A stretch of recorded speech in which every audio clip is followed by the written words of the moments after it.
në atë periudhë që kanë filluar, ku ka qenë 2015 që ka dalë drejt fundit, ka qenë jo se sot, por ka qenë më theksuar atëherë, pjesa e aksionit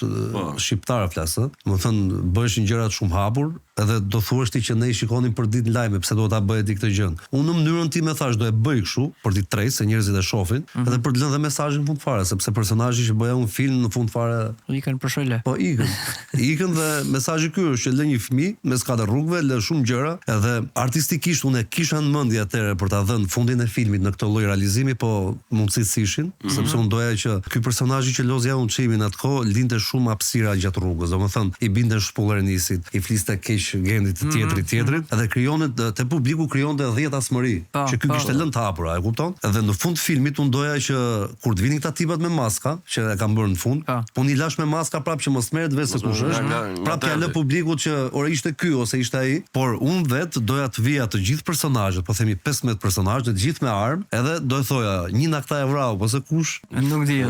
tamam. Kështu doja ta bëja, por nuk e realizova dot sepse ishte filmi i parë. Edhe mesazhi kuptohet qartë që gjithë atë rrugtim që bëri ai dhe mënyra si e loza unë, si e solla si karakter ishte që unë edhe pse ishte negativ, bënte gjëra jo normale, unë doja që njerëzit ta donin si tip, edhe pse bënte një vrasje apo bënte diçka që nuk është normale për gjën, doja që publiku të afeksionohesh me atë karakter. Dhe kur të bëja të kundërtën në fund, thoshin pse, sepse na bëri për vete, po pse ja po, sepse bëri 1 2 3 4, edhe normal kam qenë, po,